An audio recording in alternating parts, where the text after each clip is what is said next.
মধ্যপ্রাচ্যে চলছে মুসলিম ভাইদের উপর দখলদার ইসরায়েল ও যুক্তরাষ্ট্রের ব্যাপক হামলা। এতে প্রতিনিয়তই নিহত হচ্ছে আমাদের মুসলিম ভাইয়েরা। প্রিয় দর্শক, আমাদের হাতে এসেছে মধ্যপ্রাচ্যের এই ভয়াবহ যুদ্ধের আপডেট সংবাদের শিরোনাম। শুরুতেই জানিয়ে দিব সবচেয়ে ভয়াবহ বিমান হামলার রাত, কাঁপছে পুরো ইরান।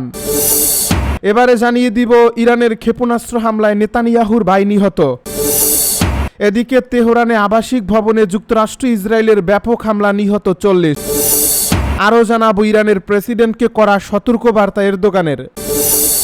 এদিকে ইসরায়েলের সামরিক ঘাঁটিতে হিজবুল্লাহর ব্যাপক ড্রোন হামলা। আরও জানাবো ইরানের হামলায় যুক্তরাষ্ট্রের 7 সেনা নিহত। সব শেষে জানিয়ে দিব পাল্টা হামলা চালালে বড় ক্ষতি হবে তেহরানের দাবি সৌদি আরবের। এতক্ষণ শুনছিলেন হাতে থাকা আপডেট সংবাদের শিরোনাম, এবারে বিস্তারিত। তবে তার আগে অনুরোধ রইল ভিডিওটিতে একটি লাইক এবং কমেন্টে করে জানিয়ে দিন ভিডিও সম্পর্কে আপনার মূল্যবান মতামত। আরও জানিয়ে দিন ভিডিওটি কোথা থেকে দেখছেন বা কোন জেলা থেকে দেখছেন। সবচেয়ে ভয়াবহ বিমান হামলার রাত, কাঁপছে পুরো ইরান। বিমান হামলার তীব্রতার দিক থেকে তেহরানে সোমবার রাতটি এখন পর্যন্ত অন্যতম ভয়াবহ রাত বলে অভিহিত করেছেন আল জাজিরার প্রতিনিধি মোহাম্মদ ভাল। তিনি তেহরান থেকে জানিয়েছেন সেখানে গত কয়েক ঘন্টায় একের পর এক বিস্ফোরণ ঘটছে, যার সংখ্যা গণনা করাও কঠিন। বিশাল সব বিস্ফোরণে সেখানে আল জাজিরার অফিসের জানালা পর্যন্ত কেঁপে উঠেছে। মোহাম্মদ ভাল জানান তাদের কাছে খবর আছে তেহরানের উত্তরে কারাজ এলাকাতেও একইভাবে বড় ধরনের বিস্ফোরণ ঘটছে। পূর্ব তেহরানের একটি আবাসিক এলাকায় ভয়াবহ হামলা চালানো হয়েছে। অপর এক প্রতিবেদনে কর্তৃপক্ষের বরাতে বলা হয়েছে এই হামলায় অন্তত 40 ইরানি নিহত হয়েছেন। সোমবার রাতে তেহরানের আকাশ প্রতিরক্ষা ব্যবস্থা অত্যন্ত সক্রিয় ছিল। এ রাতে বিশেষ করে পূর্ব তেহরানের আকাশে আলোর ঝলকানি দেখা গেছে। ইরানের ক্ষেপণাস্ত্র হামলায় নেতানিয়াহুর ভাই নিহত। ইরানের ব্যালিস্টিক ক্ষেপণাস্ত্র হামলায় ইসরায়েলের প্রধানমন্ত্রী বেনিয়ামিন নেতানিয়াহুর ভাই ইদ্দো নেতানিয়াহু নিহত হয়েছেন। এছাড়া ইরানের হামলায় ইসরায়েলের জাতীয় নিরাপত্তা মন্ত্রী ইতামার বেন গভিরের বাড়িতে আগুন লাগার খবর পাওয়া গেছে। সোমবার টাইমস অফ ইসলামাবাদ স্কট রিটের বরাতে এক প্রতিবেদন এসব তথ্য জানিয়েছে। স্কট জাতিসংঘের সাবেক অস্ত্র পরিদর্শক। সম্প্রতি তিনি রাশিয়ার সংবাদ মাধ্যম আরটিকে দেওয়া এক সাক্ষাৎকারে এসব দাবি করেন। বেনিয়ামিন নেতানিয়াহুর 3 ভাইয়ের মধ্যে সবার ছোট্ট ইদ্দো নেতানিয়াহু। তিনি পেশায় একজন নাট্যকার। স্কট রিটের দাবি, ইসরায়েলের সিজারিয়ায় অবস্থিত নেতানিয়াহুর পারিবারিক বাড়িতে ইরানের হামলায় ইদ্দো মারা গেছেন। স্কট রিট বলেন, ইসরায়েলের কয়েক স্তরের আকাশ প্রতিরক্ষা ব্যবস্থা ভেদ করে সফলভাবে এই হামলা চালানো হচ্ছে। এটি দেশটির সদ্য প্রয়াত সর্বোচ্চ নেতা আলী খামেনিকে হত্যার ঘটনায় বৃহত্তর প্রতিশোধের অংশ। তেহরানে আবাসিক ভবনে যুক্তরাষ্ট্র ইসরায়েলের হামলা, নিহত 40। ইরানের রাজধানী তেহরানে আবাসিক ভবনে যুক্তরাষ্ট্র ও ইসরায়েলের বিমান হামলায় প্রায় 40 জন নিহত হয়েছেন বলে জানিয়েছে দেশটির সংবাদ মাধ্যম।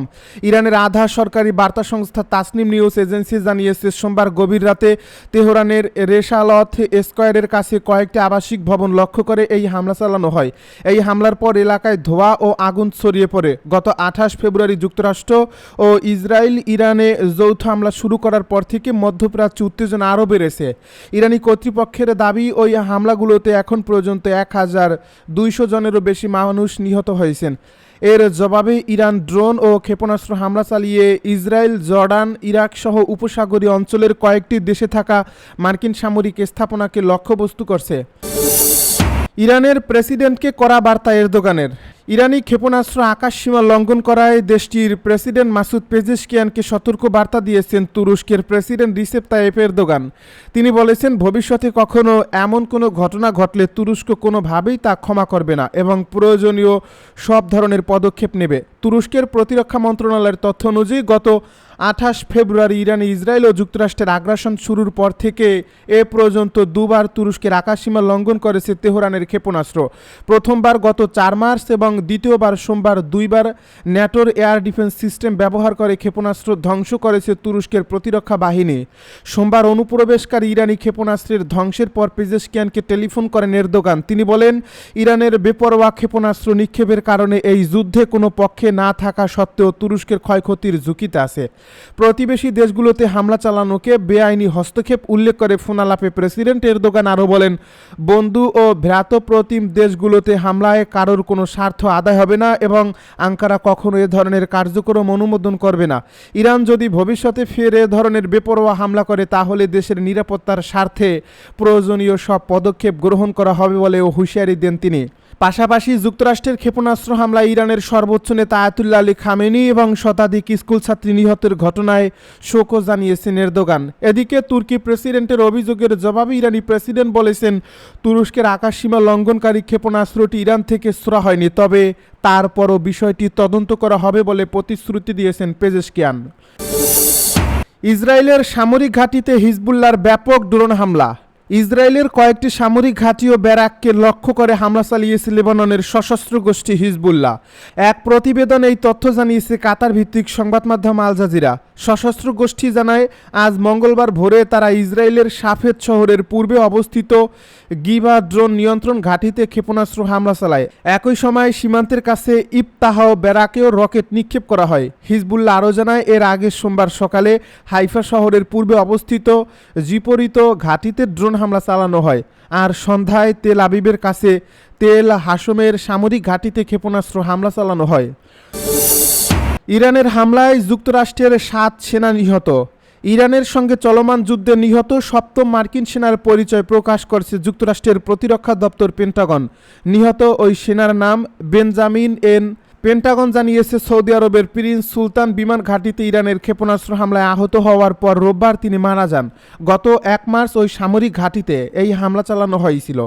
বেঞ্জামিন এন পেনিংটন যুক্তরাষ্ট্রের সেনাবাহিনীর স্পেস ও মিসাইল প্রতিরক্ষা ইউনিটে কর্মরত ছিলেন। তিনি কলোরাডোর ফোর্ট কারসন ঘাঁটির একটি ইউনিটে দায়িত্ব পালন করছিলেন। মার্কিন সামরিক বাহিনী জানিয়েছে, ইরানের সঙ্গে সংঘাত শুরু হওয়ার পর থেকে এখন পর্যন্ত 7 জন মার্কিন সেনা নিহত হয়েছেন। তাদের মধ্যে কয়েকজন কুয়েতের একটি ঘাঁটিতে ড্রোন হামলায় নিহত হন। এদিকে যুক্তরাষ্ট্রের ভাইস প্রেসিডেন্ট জেডি ভ্যান্স নিহত সেনাদের পরিবারের প্রতি সমবেদনা জানিয়েছেন এবং তাদের জন্য প্রার্থনা করার আহ্বান জানিয়েছেন। পাল্টা হামলা চালালে বড় ক্ষতি হবে তেহরানের দাবি সৌদির। ইরান আরব দেশগুলোর উপর হামলা চালিয়ে গেলে তাকে সবচেয়ে বড় ক্ষতির মুখে পড়তে হবে এমন কড়া সতর্কবার্তা দিয়েছে সৌদি আরব। সোমবারের দেওয়া এক বিবৃতিতে এই বার্তা দেয় সৌদি সরকার। এই সতর্কবার্তার পেছনে রয়েছে সৌদি আরবের বিশাল সায়বা তেল ক্ষেত্র ড্রোন হামলার ঘটনা। নতুন এই হামলার পর তেহরানের বিরুদ্ধে অবস্থান আরও কঠোর করছে রিয়াদ। সৌদি পররাষ্ট্র মন্ত্রণালয় এক বিবৃতিতে জানায়, ইরানের প্রেসিডেন্ট মাসুদ পেজেশকিয়ান সম্প্রতি দাবি করেছিলেন যে ইরান উপসাগরীয় আরব দেশগুলোর উপর হামলা বন্ধ করছে, তবে বাস্তবে এই ঘোষণা কার্যকর হয়নি বলে অভিযোগ করছে সৌদি আরব।